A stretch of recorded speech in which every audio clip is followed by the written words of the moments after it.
Assalamualaikum warahmatullahi wabarakatuh.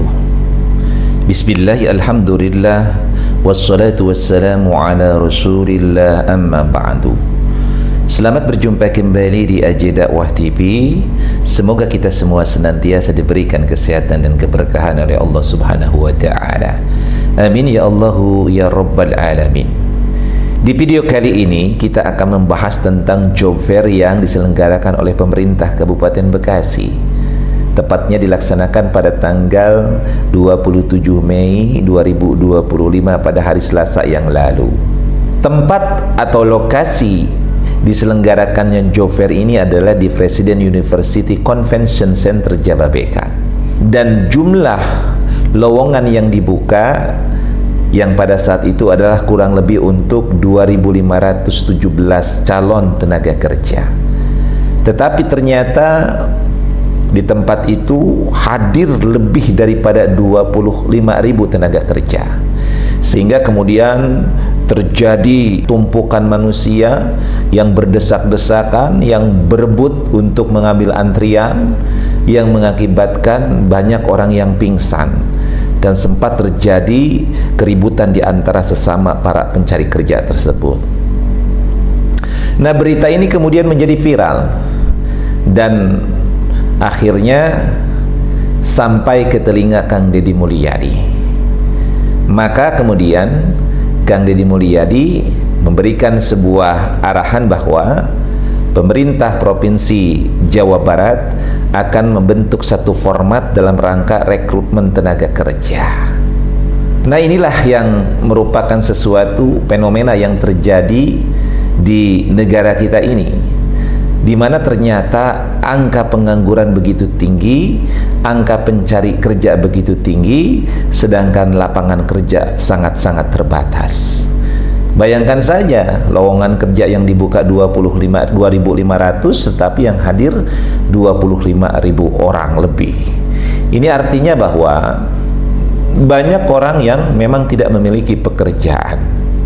Maka ini adalah PR untuk pemerintah kita, PR untuk Bapak Prabowo Subianto, PR untuk para gubernur, PR untuk para bupati dan wali kota, untuk kemudian menyediakan lapangan kerja bagi para generasi muda ini. Karena kalau kita lihat, yang hadir di tempat itu adalah para generasi muda.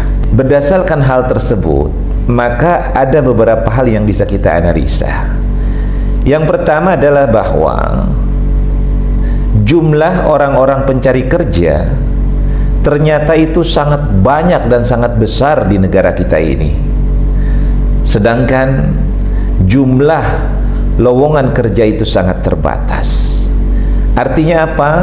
Artinya pemerintahlah yang berkewajiban untuk menyiapkan lapangan kerja bagi anak-anak bangsa ini. Karena kalau dibiarkan anak-anak ini tidak memiliki pekerjaan, maka bisa jadi angka kejahatan akan meningkat di dalamnya. Kenapa? Karena memang faktor ekonomi.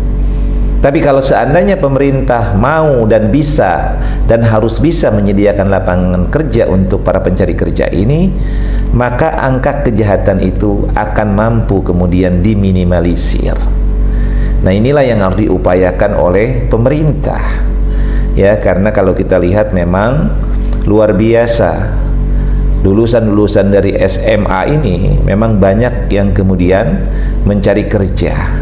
Dan rata-rata ketika misalnya di Jababeka ini sebagai pusatnya para pencari kerja ini membuka lowongan atau melakukan job fair misalnya, maka pasti diserbu dari seluruh wilayah yang ada, baik dari Jakarta maupun Jawa Barat, atau mungkin bahkan ada dari provinsi-provinsi yang lainnya yang ikut serta dalam job fair tersebut. Maka perlu ada mekanisme yang tepat dalam rangka perekrutan tenaga kerja. Dan ini kewajiban pemerintah untuk menyediakan lapangan kerjanya, kemudian untuk membuat satu sistem rekrutan tenaga kerja itu kemudian justru mengakibatkan hal-hal yang tidak diinginkan. Lalu yang kedua adalah bahwa sistem perekrutan tenaga kerja ini memang harus segera dibenahi dan diperbaiki. Jangan sampai terjadi peristiwa para pencari kerja yang menumpuk sehingga kemudian menimbulkan justru korban di dalamnya. Maka untuk mensiasati hal ini perlu dirumuskan satu sistem rekrutmen dan penerimaan tenaga kerja. Misalnya saja seleksinya dilakukan melalui aplikasi atau online. Nah, mereka-mereka yang sudah lulus aplikasi atau online itu yang menyertakan bukti-bukti yang disampaikan melalui aplikasi itu sendiri, kemudian dinyatakan lolos, baru kemudian boleh mereka hadir di perusahaan-perusahaan yang membuka lowongan atau di biro-biro yang disediakan oleh pemerintah. Nah, seperti yang akan dilaksanakan oleh pemerintah Kabupaten Subang, itu akan menjadi mitra daripada perusahaan Baiwidi, sehingga kemudian nanti para pencari kerja itu akan diseleksi oleh pemerintah daerah Kabupaten Subang dengan melalui beberapa tahap sistem penerimaan. Nah, ini sudah bagus. Ada seleksinya dulu, jangan sampai kemudian menumpuk melebihi kapasitas. Ya, bisa melalui gelombang 1, gelombang 2, ada melalui pendaftaran online dulu, tidak melalui pendaftaran on the spot.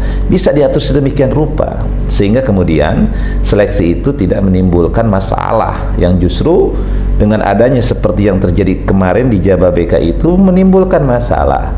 Dan saya pikir itu adalah sesuatu yang sangat keliru, ya, sangat keliru merekrut calon tenaga kerja dengan sistem seperti itu. Nah, yang paling bagus adalah tetap mengedepankan dengan sistem mendaftar secara online, kemudian seleksi. Nah, setelah itu baru kemudian mereka yang lulus seleksi diatur sedemikian rupa dengan jumlah kapasitas yang disesuaikan dengan kemampuan tempat, sehingga tidak ada lagi penumpukan-penumpukan atau gerombolan-gerombolan para pencari kerja yang justru menimbulkan kegaduhan, menimbulkan korban di dalamnya. Nah, mudah-mudahan apa yang disampaikan di video ini memberikan manfaat. Wallahu muwaffiq ila aqwamit thoriq. Assalamualaikum warahmatullahi wabarakatuh.